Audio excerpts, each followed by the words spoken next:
We're back with another episode of the Top 8 Podcast, and this time we're going to be talking not about the sophomore slumps, but more so the sophomore pumps. Yeah, the albums that came out second that maybe launched the band into like another level of attention, or, you know, the first record was okay, but they really found their sound on their second.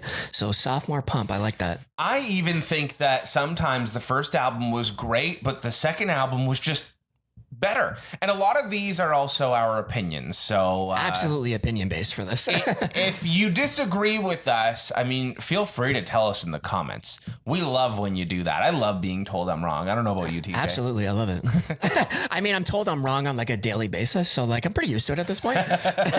I'm Matt Batiste, by the way, joined by TJ, as always. And we are your hosts for this one. TJ, why don't you give us your number 8 on your sophomore pumps? Okay, so number 8 for me, I'm actually going to pull up a little extra information because I wanted to talk about this band's first record that isn't usually recognized as their first record, by Asking Alexandria. So most people think that Stand Up and Scream was like their debut. Okay. But Ben Bruce actually started the band in like 2006, 2007, and they put out a record called The Irony of Your Perfection, and it's terrible. It was so bad that it just doesn't even get recognition. Is it on Spotify? No. Yeah, it's one of those. Yeah, it's one of those where like it was self-released. It was really bad. I looked it up on YouTube because I didn't even think of them at first. And then I found this other list that was like other good sophomore albums. And I'm like, did you know Asking Alexandria has a first album? I was like, no way. I think we need to normalize that more within bands, because I feel like so many bands are like, oh, our first album needs to be perfect because it's going to set the stage for everything that we are, right? Yeah. And I feel like you can have a miss on your first album. You're a new band putting together, writing new music. Your first album is allowed to suck. Definitely. Like, if come into your own sound after that, like, it's fine. Just keep putting out the music. You know? Exactly. Yeah, you find it eventually. Totally. But yeah, these guys, that album was not great. But then basically Ben moved to the UK and then formed the current version of Asking Alexandria with like Danny and all those guys. And that record is awesome. Like the final episode, A Candlelit Dinner, they're all bangers. So like that record is like top notch crapcore. Yeah. First record is like nobody even knows about it. So it's definitely a sophomore pump for sure. You know what's funny, actually, and this isn't on my list, but Protest the Hero kind of did the same thing where they released an EP that was their first, type of record. And we should clarify, are we including EPs as like the first release? No, I didn't either. I'm just kind of saying that like Rhodey is spoken out about how he didn't like their first EP because it was a bunch of teenagers and it was very political. It was like teenagers talking about politics, and like right. The sound also was just so different compared to like where Protest the Hero evolved to. So it's not on any streaming platforms, although they recently released that EP with like a big, box set on vinyl to re-release it, because I guess after a while they've kind of been okay with it. And it's funny because I remember I found Protest the Hero from that first EP, and then Keziah came out, and I loved both of them, right? Yeah. So I'm kind of sad that it's not on streaming services, and I want it up there, although it's not on the list because EPs don't count as albums for this list. I mean, now that I'm thinking about it though, Fortress is like an incredible second record. Damn, because I love that album. Yeah. But anyways, I still think Keziah is better though, so I really? wouldn't. That's why I didn't put it. Keziah is like the album for me. But like Keziah is just, it was the album for me because it was also like peak high school, going to see them every single time they came through. They're a Toronto band, so they were in Toronto a lot. Local for the homies. Yeah, so, but like I saw them so much at so many different venues. I won tickets to Wakestock in Toronto to go and see them through MySpace. Oh, really? Yeah, that's they crazy. posted like a bulletin and like, hey, he wants to come see us perform at Wakestock and like sign up to win through this bulletin. And I was like, all right, let's give it a shot. And I got a message. I got the tickets, and I went with my cousin. That was awesome. Like did like the special acoustic set with Rhodey, and it actually got to the point where I was going to so many Protest the Hero shows as a teenager that the band started to like know me and my cousin, that when we were at Warped Tour, they were just like, we'd just be sitting down having a cigarette and they'd just come sit down with us and be like, hey guys, they'd bum a cigarette off of us. We would sit there and we would smoke and just hang out and talk to them. And then they would just, take off. But like, they recognized me from showing it up at so many shows. That's really super cool. So my album, after that whole little Protest the Hero rant and them not even being on my list. But this one is going to be a hot take, and I think a few of mine are going to be hot takes. I have Modern Baseball on here. Oh, okay. Because I have You're Gonna Miss It All. It's their second record. Sports is a perfect album, and I think that a lot of people will argue with me that Sports is better. But I don't know.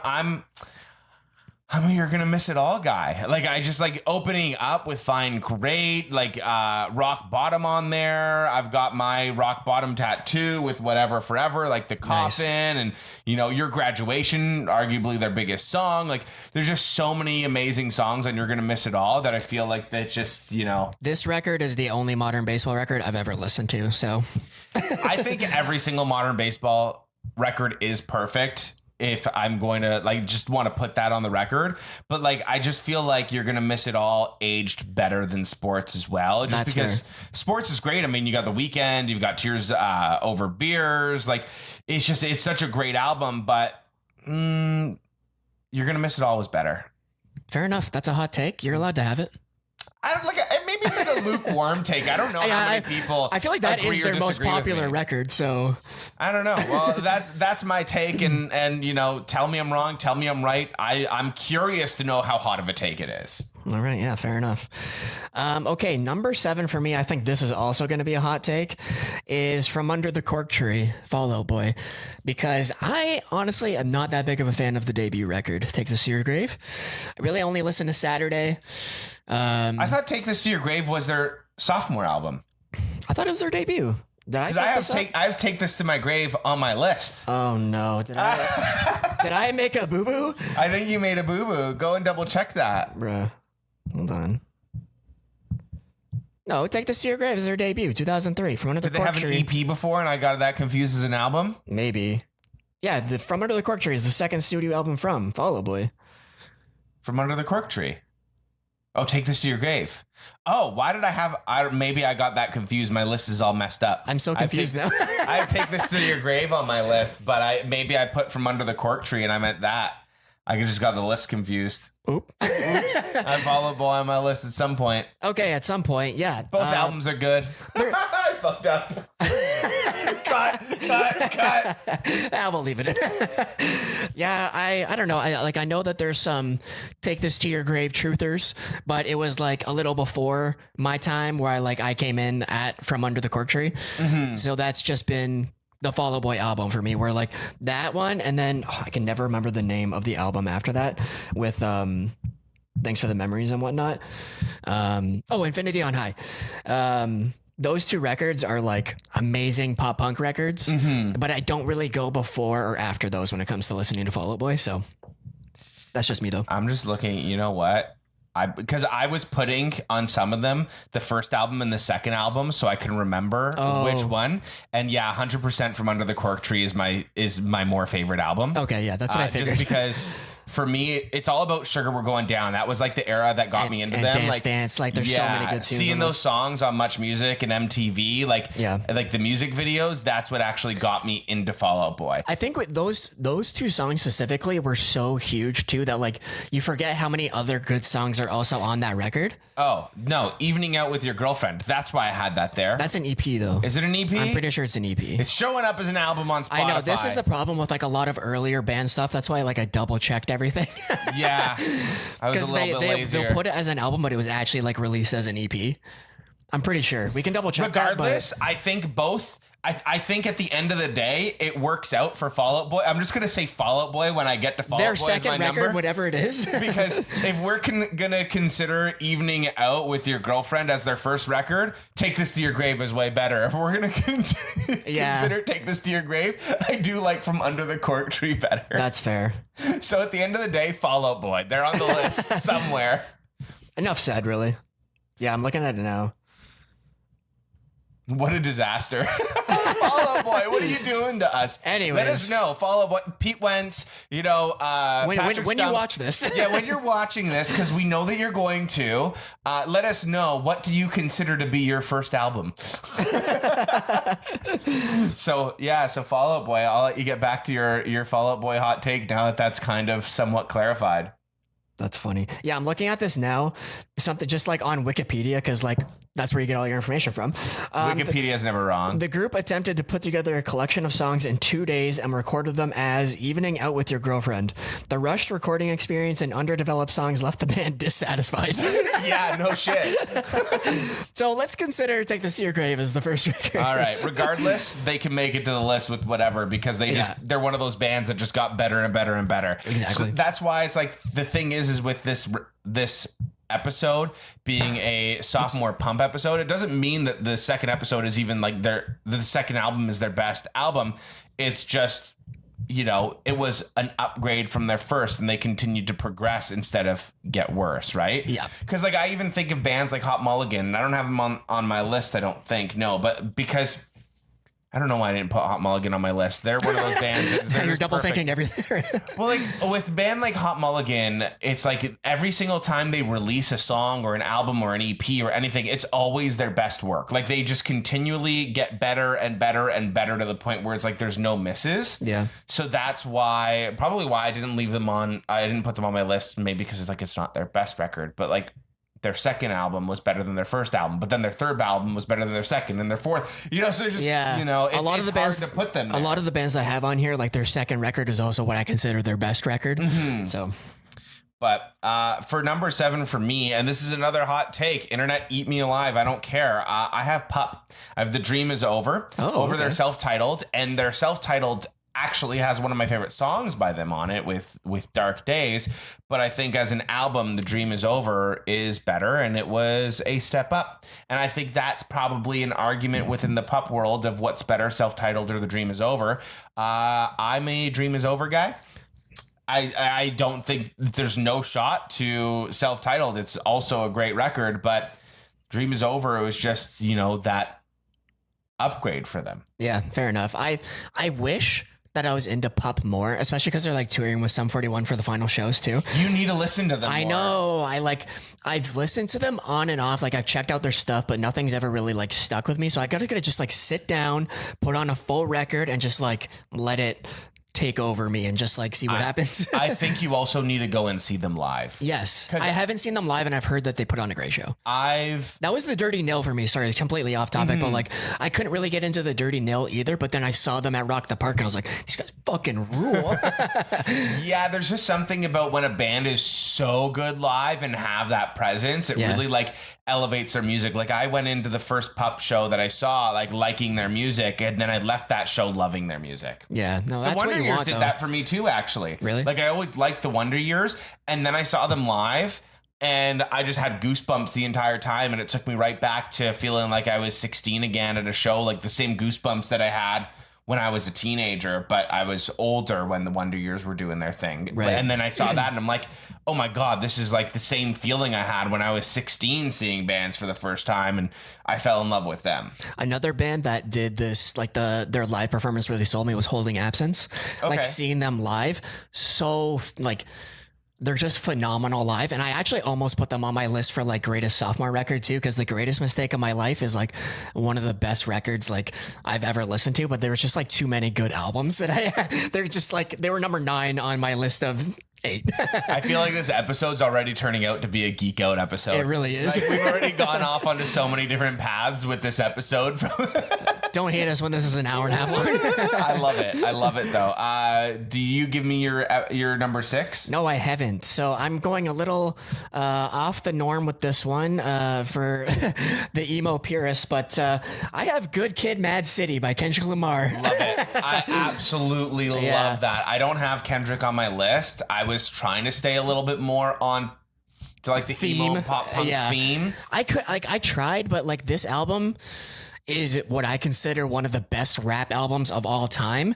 And like Section 80 was fine. I love ADHD, but like Good Kid, Mad City all the way through is just incredible, where I was like, I was making my list and I tried to leave it off. I'm like, I can't. Yeah, I totally get that. Yeah. I think even To Pimp a Butterfly is a perfect album from him too. Like I love Kendrick. So obviously like To Pimp a Butterfly has, I think like more of that. He really hit his stride. Like that is probably considered the best rap, like definitely like top 3 rap albums of all time. But for me, like I got into him with Good Kid, Mad City, and that is, I don't know, there's something about it. It just hits like, it's a vibe. It's like, it's I'm not mad at you putting Kendrick on this list.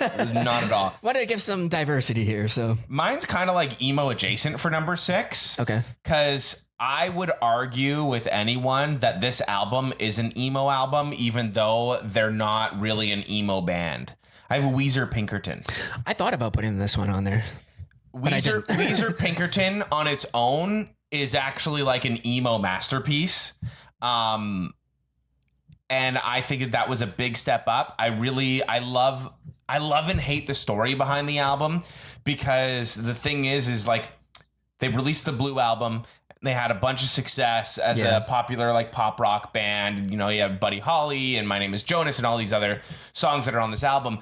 And then, you know, Rivers Cuomo went to go and make something that was a little bit more emotional and personal, and he like put all of himself into it, and then ripped him apart. The guy went through all of like, you know, didn't want to put any emotion into any of his songs anymore after that. I think he even quit music for a while, went back to school, like he did all of these things, and then came back and he was like, you know what, I'll come back, I'll do Weezer, but I'm never putting that amount of emotion into my songs ever again. I'm just going to do basic pop rock stuff. Yeah. And I mean, they've had a successful career doing it. And I think there's a lot of really good Weezer songs out there that are that pop rock genre. But like Pinkerton is just such an amazing record. And it's actually sad that the critics basically ruined us from getting another album kind of in that same. An emo Weezer. Like emo Weezer was so good. Rivers Cuomo is such a great songwriter. And we're just getting the, you know, Sunshine Lollipop version of him instead of that darker version. Like, I love that. Yeah. Like, really put yourself out there. And to get, like, shut down in that capacity, I feel like just takes so much away from you. Like, that would really, like, tear me down. That's the type of music that I love the most. Is I think that's why I love emo music so much. Like, even on, like, my best days, when I'm having the best day of my life, I can listen to the saddest song and, like, it won't bring me down. It'll actually bring me up. Which is why I like to say it's like a sad songs and make me happy. Yeah. But yeah, it's just, I don't know. There's something about it just because it makes you feel something, right? Yeah, and for like, sure. So that's why Pinkerton's on my list. It's a good pick. Number 5 for me is Toxicity by System of a Down, which we talked about in our new metal episode, is one of the best new metal albums of all time. I don't even think you can argue it, really. For me, like, I know their self-titled record is a great record for like the big System of a Down fans, but for me, I only ever really listened to Sugar and Spiders, whereas Toxicity is just more consistent through and through. And that's where I got into the band too. So for me, their sophomore has always just like sat above the debut. So absolutely. Don't think we need much debate on that one. Number 5 is going to be quick for me. That's where I put Fall Out Boy. Oh, nice. So we're just going to put Fall Out Boy.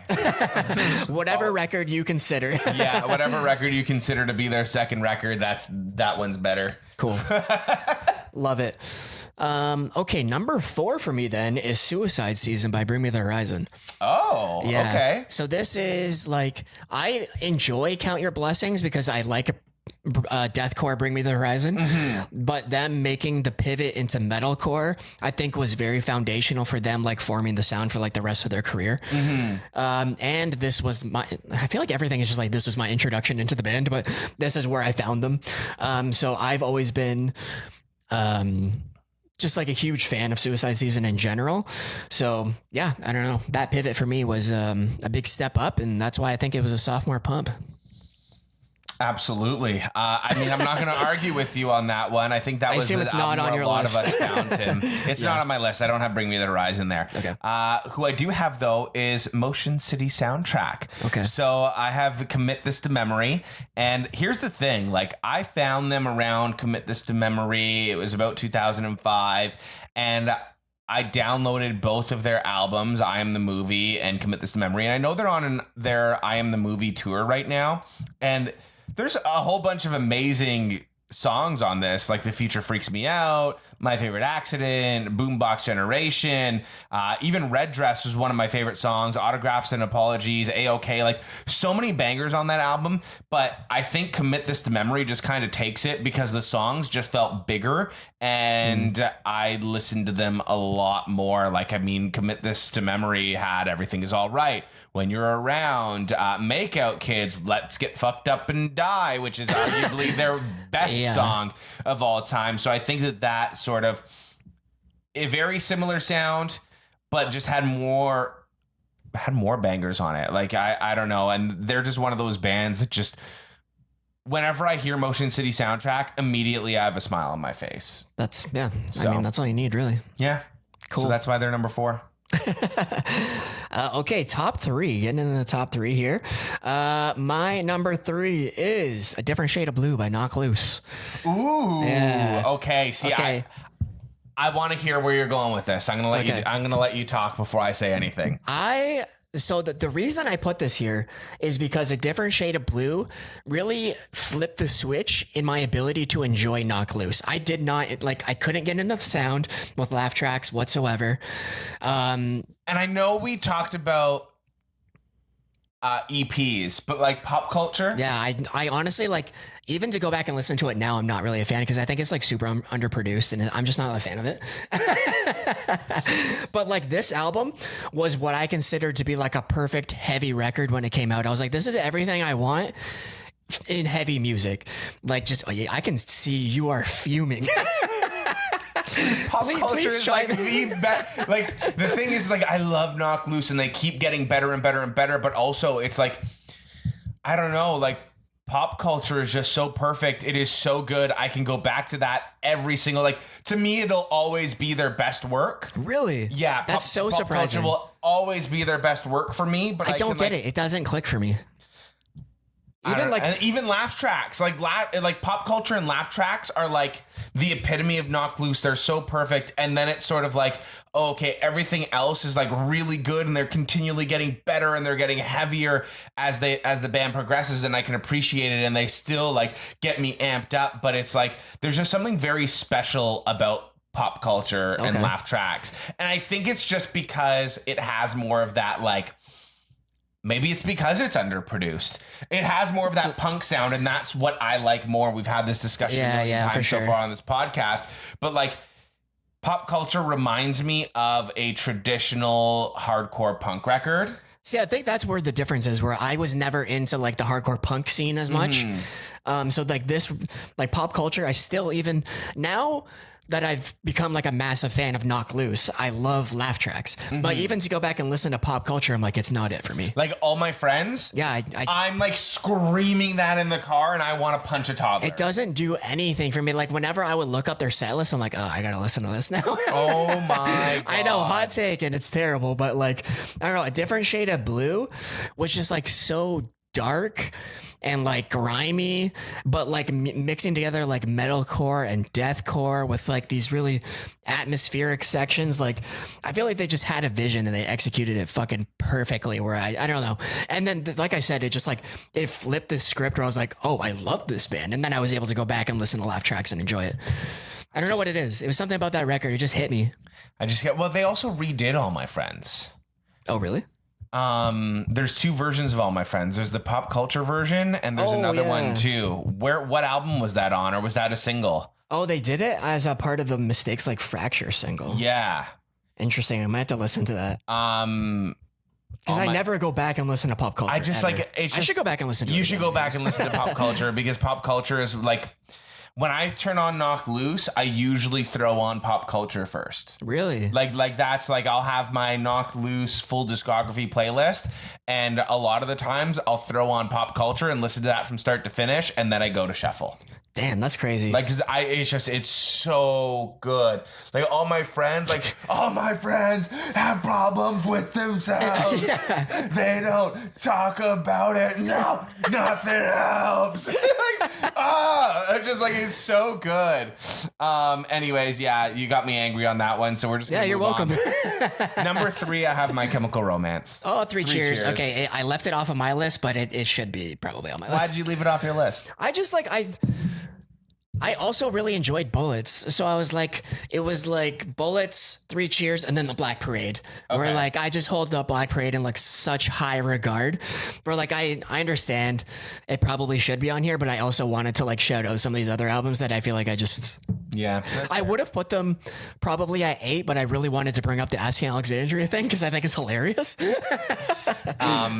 I'm a Three Cheers guy. I like Three Cheers over Black Parade, but the two albums from MCR for me are Three Cheers and Black Parade. Okay. So those are like the two. That's like the pinnacle for me for the My Chemical Romance era. And Three Cheers, that's where I mostly saw them live, like through that height of that time. Yeah. So yeah, Three Cheers has to be on there for me because arguably that's their best album. So not just better than their first, but to me that's their best album. Right. So that's why I put that at 3. I think that was where I left it off because I was like, it's definitely better than the first record, but I still think their third record is the best. Where I'm like, I tried to just say like the second record is probably the best of all of the bands I've been talking about. What do you have at number 3? Number 2. Oh, you're at number 2. Yeah, that's right. Number We're on two, number 2. top 2. I have For Those Who Have Heart, A Day to Remember, What's their first album? and their name was Treason. Oh, yeah. I thought this was their first record. Do you have Homesick on your list? No, I don't. I don't have A Day to Remember on my list. Really? Because For Those Who Have Heart's actually my favorite album from them. And crazy. that was, I thought, was their first record because that was the first record that I found from them. And when I looked up on Spotify, it was their first album on Spotify. So if they have another, because it was For Those Who Have Heart, and then it was Old Record, which came out in 08, and then it was Homesick. Old Record is a re-recording of And Their Name Was Treason when they signed to Victory Records. Okay, so that's it's actually, probably why. it should be was first. their old record. Yeah. It should have been their first one. Okay. Exactly. And I was a little bit confused and way too lazy to Google. So I just kind of like left that. I'm like, no, for Those Who Have Heart is their first record, and I'm just going to leave them. I'm just realizing that my argument for My Chem completely falls apart here because Homesick is my favorite A Day to Remember record. But For Those Who Have Heart is an iconic record. I mean, so many bangers. I don't think we really have to talk about. I know it's your favorite A Day to Remember record. Yeah. So. That and Homesick are like pretty tied.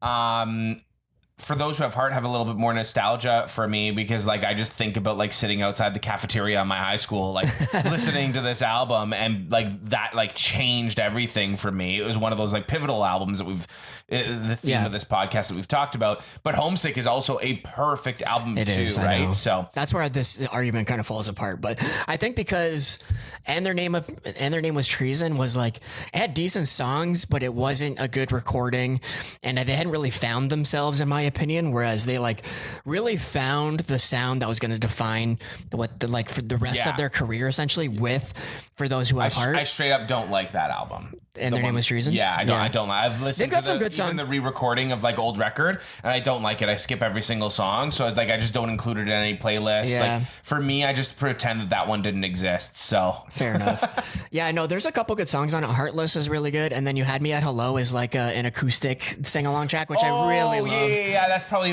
I didn't realize that was on that record. I love that one, and I had that one off as like a single on my iPod, and that was really it. All right, what you got at number 2? Number 2, I have The Used in Love and Death. Of course. And I think that might be a little bit of a hot debate as well, because a lot of people think that their self-titled is their best album, but I found them during In Love and Death. I think that's a perfect album. I'm really happy they're playing that one and not self-titled. I'm surprised it's not number 1 for you, to be honest. The only you'll know why it's not number 1 when you hear my number 1. Okay. Yeah, this one I didn't put it on my list because I hold The Used and In Love and Death like almost equal in my eyes. So yeah, it wasn't like there was no sophomore dip or sophomore increase for me. It was just like equivalent. That's a fair reason. Another great record from a great band. Yeah. Yeah. What do you have at number 1? Number 1 is Life's Not Out to Get You by Neck Deep. Ooh, that's a good one. Because I think that's their magnum opus. It's one of my favorite pop punk records of all time, like in general. The first record, Wishful Thinking, it's got some good songs on it, but like even when I think about 2010s pop punk, like that new wave of pop punk bands like them, Knuckle Puck, Real Friends, I think of that album where I'm like, if I'm going to listen to any of those bands, I'm going to go listen to Life's Not Out to Get You. Yeah, that's fair. It's got some of the best pop punk songs, like They really defined that I hate this town kind of like where like a Day to Remember said it first and then they fucking perfected They took it and ran with like it. Citizens of Earth, Can't Kick Up the Roots, Kali Ma, Gold Steps, also good. December, of course. Yeah, like it's a perfect record. 100%. It's a like perfect that, like, record for me. I always refer to like those bands that you mentioned, like the Neck Deep and Real Friends and all them, almost as like second gen pop punk. Yeah, that's what I was saying. Where like they define second gen pop punk. It's for me. that era. Yeah. It's that era, and It's like this one and Copacetic. I think they came out the same year. I was like, those two albums were both so good, but I go back to this one more often than Copacetic. My number one is an emo, but it is Nirvana. Nevermind. Honestly, okay, I looked up like, oh, what are other good sophomore albums that I haven't really probably thought of? And I thought maybe you were going to include Ride the Lightning from Metallica as well. Here's the thing with, like it was a step up, but I feel like Metallica really started to find themselves in the like And Justice for All and Black album. Like that was Yeah, the like Black album is my favorite album for sure. And Justice for All is mine, but the production could be better on it.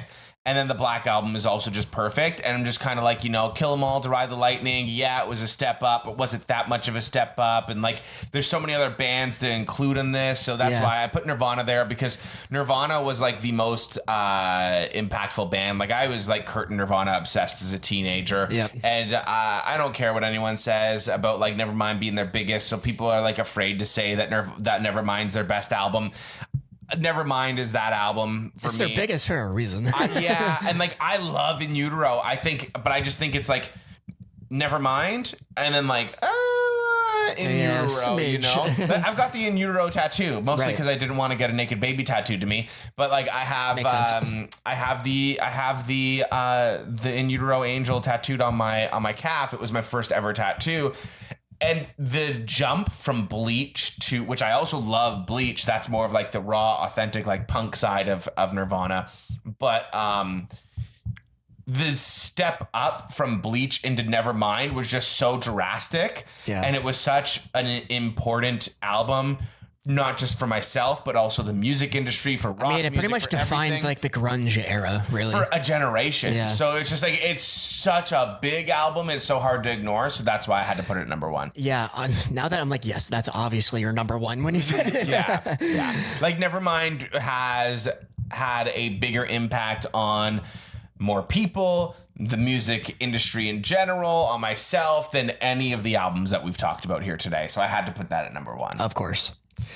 All right, so now we're going to take a step back, talk about a combined list, and we'll be right back to present our findings. All right, we are back with no black eyes, so that's good. And actually, it was pretty easy to make this list, to be honest. Even though we didn't really have, I think we had one overlap in Fall Out Boy. But yeah, kicking off the list at number 8, Good Kid, Mad City. Had to give the shout out to the, get some diversity in there. And it's a great record though, in terms of like So we're music. referring to Kendrick as diverse. Okay, you know what? Scratch that. All right, we're gonna cut No, that. I get what you mean. Diversity in within sound, genres. in sound. So yeah, was terrible. it's honestly like one of those albums that can blur genres in terms of fans, and Kendrick is one of the best to do it. I'm a huge fan of his, so and of Good Kid, Mad City. So I had no argument with that one. Yeah, definitely. Number 7 was Pinkerton, Weezer. Yes. Once again, I think that one goes down as like an emo goated album. So I'm really happy that this made the list. Yeah, for sure. Like I've always been a Blue Album stan. I don't know if I've actually listened to Pinkerton in full, to be honest, but It's I just should. so unique to Weezer, and it's such a good musically, it's such a good album. There's so much emotion in it. I think we need to have a Pinkerton listening party after this. Definitely, yeah. Number 6 was your faves, In Love and Death. Yes, we had to put them in there. We put them a little bit lower than I would have liked, just because the jump wasn't From the as first big record, as yeah. some of the other bands, like Self-Titled is just so good that yes, In Love and Death, in my opinion, was a step up from it. But I think to some people that's not exactly the case. So it's not as clear, Exactly, yeah. Which is different for our number 5, which is For Those Who Have Heart, where there was a definite step up in terms of production, songwriting, I don't know, just finding your sound for A Day to Remember from their first record. That first record, I honestly don't even consider it to be a record at this point. It's one of those, like, it's almost like what we talked about at the beginning of the episode, actually, with Protest the Hero, where, you know, some bands, they should put out that bad first record. Get out of the way. The thing is like, your fans are allowed to be like, oh, okay, cool, that record was bad, and they've developed a much better sound now, and we just pretend that record didn't happen. For sure. Like, whatever, that's fine. But that's where that big jump was from that record into For Those Who Have Heart. There's a huge jump there, so that's why it had to be higher. Definitely. And I think the same is true for Three Cheers for Sweet Revenge, which is number 4.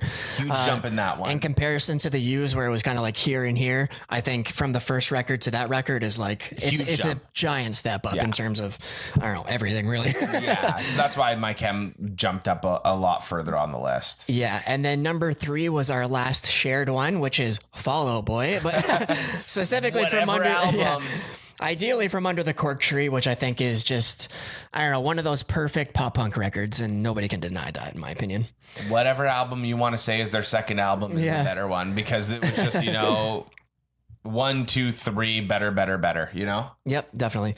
Number 2 was my number 1, Life's Not Out to Get You, which completely defined that 2010s era of pop punk. It's, in my opinion, a perfect pop punk record. So there wasn't really any like 2000s pop punk bands on here, because I think that, like, even someone might hate me for this, but like looking at like Blink-182, like their first few records, they suck.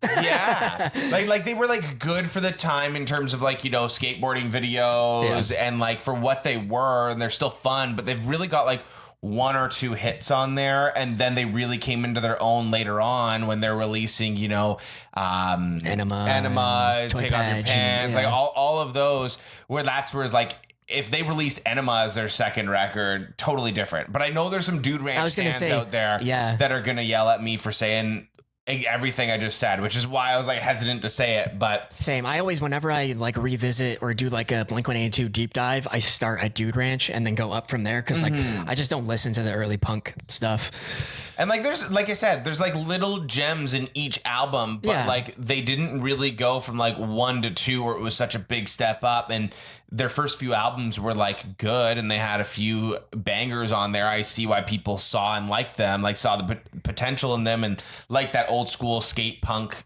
style. Yeah, but it's not Enema, you know? The step up for me personally between Damn It into Enema is like, whoa. And like, that's, I think, the biggest. I think I said Damn It. Damn It's the only song I really listen to on that album. Exactly. But that's the difference between what you were saying with Neck Deep, was that jump up, and it really defined, and it took them 2 albums to get there, basically. Yeah. Whereas with Blink-182, it took them a lot. Like, same thing with Green Day too, because Dookie is arguably their best album. It's their third. But it's their third. Yeah. So, and then I think they have like 3 random records in there, and then American Idiot, where I'm like, those bands were releasing way more music before they were able to sort of blow up and define a generation. For sure. And then number 1, speaking of defining a whole generation, for real, depending on what generation you were a part of, Nirvana Nevermind, I won that fight, so I'm really happy, just because kind of like, agreed. It really just, it like surpassed our list. It's like, it is defining for an entire genre of music, like an era of music. Like it defined a genre, it defined a generation, it defined the music industry, like it defined a decade. It's bigger than anything else that we could really compare it to. Like, I really don't think that the music industry has even had an album as big as Nevermind since Nevermind. And it's a hot take. Now I'm trying to think. I got nothing. Anyways, yeah. So that's an easy number 1. So from 8 to 1, I think we came up with a pretty good list, even though we didn't have that many overlaps. But I'm happy with this. Let us know what albums you feel we missed, and what you think about all of the hot takes we gave you this episode. There were a lot. Yeah. All right. Well, that's another episode of the Top 8 Podcast. Thank you so much for joining us. We'll see you next week.